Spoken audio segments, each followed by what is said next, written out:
Počúvate špeciálnu predvianočnú epizódu nášho historického podcastu. Dnes tu okrem mňa nevystúpi žiadny odborník ani odborníčka, ako to býva bežne zvykom. Jediným mojím hosťom bude komunistický premiér Antonín Zápotocký, teda skôr archívny záznam jeho hlasu. Budem sa totiž venovať azda tomu najznámejšiemu, najkontroverznejšiemu a s odstupom času zrejme aj tomu najzábavnejšiemu vianočnému prejavu v československých dejinách. Ten predniesol Zápotocký na Vianoce v roku 1952, necelých 5 rokov potom, čo sa krajiny zmocnili komunisti a začali v nej budovať svoj nový totalitný režim. Ich ambíciou bolo prebudovať celú spoločnosť, chceli sa raz a navždy vysporiadať s minulosťou a aj so svojimi reálnymi či len domnelými odporcami. A tak sa stalo, že na zozname nepriateľov režimu sa začiatkom 50. rokov ocitol aj Ježiško, symbol kresťanských vianočných sviatkov. Komunistický režim sa ho pokúsil vymazať z kolektívnej pamäti a nahradiť ho Dedom Mrázom, ktorý sem bol spoločne s novým režimom importovaný zo Sovietskeho zväzu. A práve v takejto atmosfére predniesol v roku 1952 svoj neslavne známy vianočný prejav predseda vlády Antonín Zápotocký. Formálne druhý najmocnejší politik v Československu po komunistickom prezidentovi Klementovi Gottwaldovi. Chtěl bych dnes ve svém vánočním projevu promluvit k těm, kteří se o štědrém večeru nejvíce shromažďují kolem vánočních stromků, k našim dětem a mládeži. Vy, kteří dorůstáte, nepozorujete ani, jak mnohé se u nás v poslední době změnilo a mění. Menilo sa toho naozaj veľa. Menili sa aj najvyšší funkcionári štátu a komunistickej strany. Len zhruba 3 týždne pred týmto vianočným prejavom bol ukončený ten najväčší vykonštruovaný monster proces s údajnými sprisahancami vo vnútri komunistickej strany. Rozsudok bol nemilosrdný. Zo 14 obvinených boli 11 popravení. Vrátane Rudolfa Slánskeho, bývalého najbližšieho spolupracovníka, lídra krajiny Klementa Gottwalda. Prvý robotnícky prezident sa tak veľmi bal Stalina, že nechal odvisnúť svojho najbližšieho súdruha. Revolúcia požierala svoje deti. A práve v takejto atmosfére strachu, ktorá prestupovala celou spoločnosťou, vrátane komunistickej strany, vystúpil so svojím prejavom Antonín Zápotocký. Ani legendární Vánoce nezůstávají beze změny.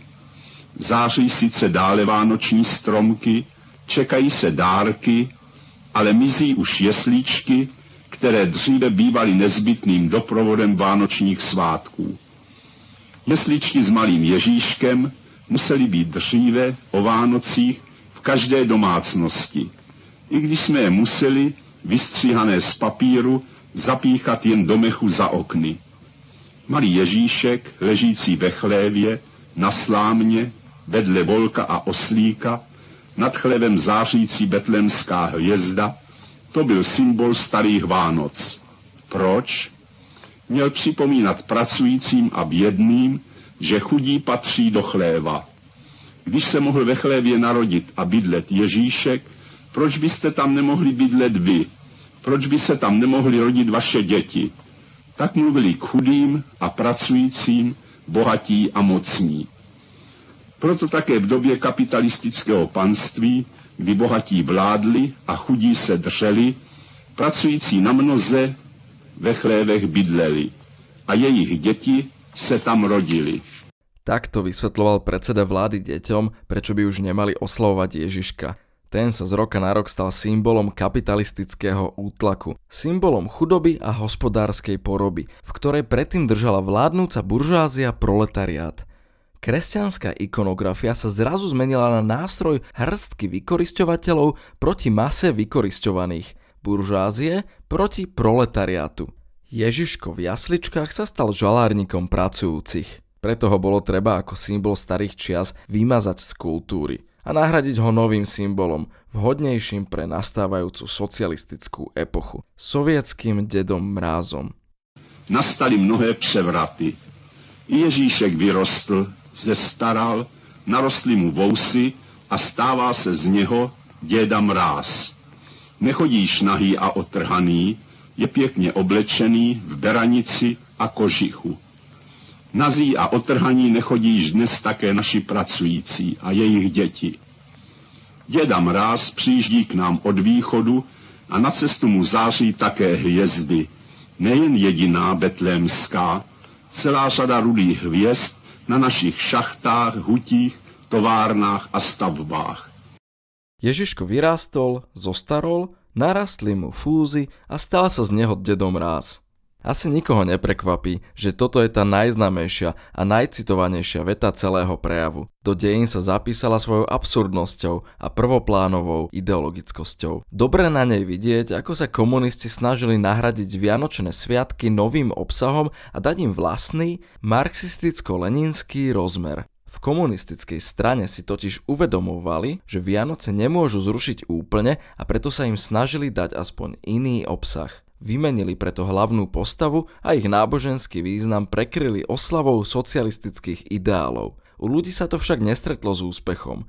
Dedo Mráz sa nikdy neuchytil a už od konca 50. rokov sa od jeho násilnej propagácie upúšťa.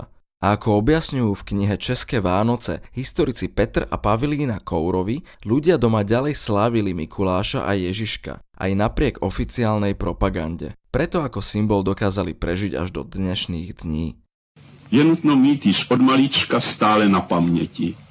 Štěstí a radost nepadají sami od sebe z nebe. O své štěstí a radost musí se lidé přičiňovat. Musí pro jeho vybudování pracovat. Naši pracující již ve chlévech nebydlí a děti se nám nikdy více ve chlévech rodit nebudou. O naše maminky i malé děti je stále lépe a lépe postaráno. Komunistický režim hlásal, že v novej ľudovej demokracii sa už majú všetci dobre.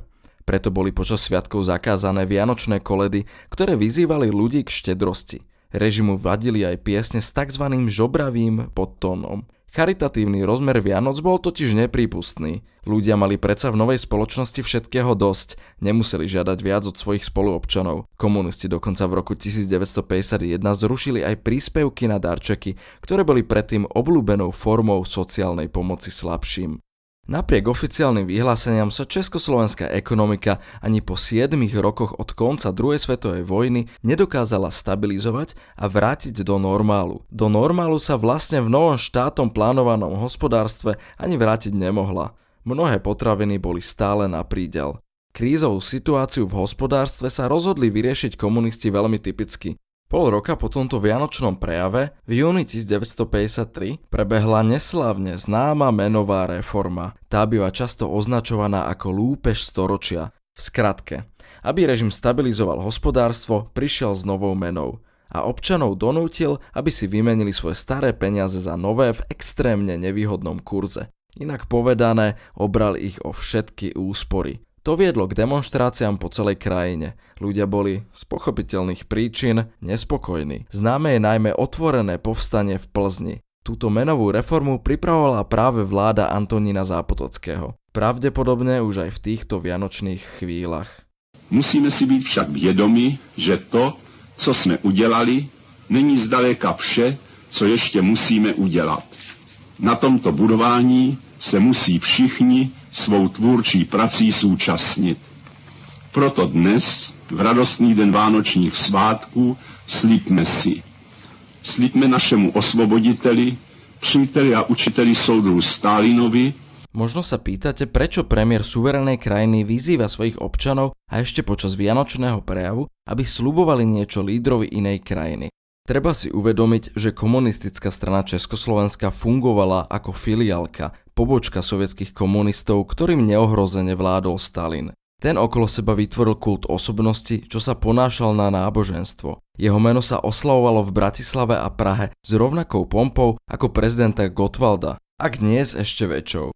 Predstavitelia Československa stratili po komunistickom prevrate svoju autonómiu. Naši politici sa v tomto čase už nerozhodovali sami za seba, ale rozhodovali sa podľa toho, ako sa rozhodol sovietský vladár. To, ako ten režim fungoval, nebol výsledok rozhodnutí v Prahe, ale v Moskve.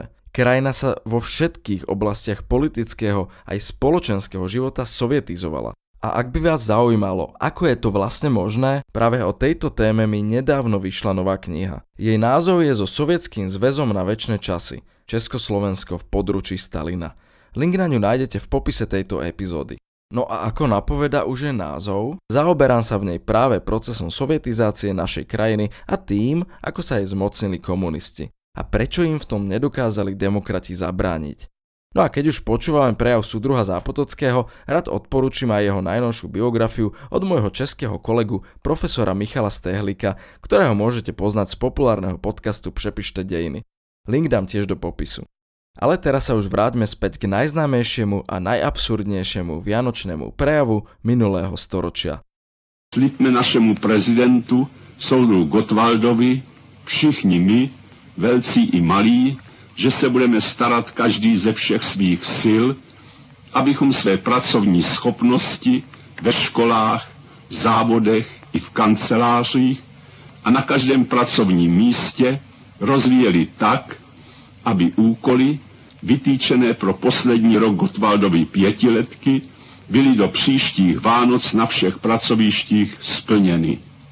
Necelé 3 mesiace po tomto prejave zomiera Stalin a pár dní po ňom aj Klement Gottwald. Československého diktátora dobehol neliečený syfilis a alkoholizmus. Ich smrťou sa končí najbrutálnejšia etapa komunistického režimu. Na demokratizáciu krajiny si však jej obyvatelia ešte budú musieť počkať. Antonín Zápotocký sa po Gottwaldovi stane prezidentom republiky, jeho vplyv v spoločnosti však slabne. A v novembri 1957 zomiera aj on. Ako som už spomínal, násilné pretláčanie Deda Mráza sa končí neúspechom. Vlastne rovnako ako celý komunistický experiment. Dnes môžeme slaviť Vianoce, ako sami uznáme za vhodné. S Ježiškom, so Santa Clausom, či dokonca aj s tým Dedom Mrázom. Alebo celkom bez nich. Na záver by som vám, milým poslucháčom, rád poprial príjemné sviatky v kruhu svojich najbližších. Ďakujem za počúvanie a verím, že sa počujeme aj v novom roku. A ešte na úplný záver pár hrejivých slov od Antonína Zápotockého. Aby nad všemi závody, šachtami, státními statky, jednotnými zemědělskými družstvy, ve městech i na vesnicích se rozářily jasné rudé hvězdy splněných závazků, aby naše krásná vlast rozkvetla novými květy splněných úkolů a plánů. Tím skřížíme také zločinné plány a úmysly těch, kteří místo tvůrčí práce chtějí připravovat novou světovou válku, aby mohli znovu zotročit naše národy a vykořisťovat lidskou práci. Slibme si, že ubráníme mír a zachováme tak na celé zemi pokoj a klid všem lidem dobré vůle.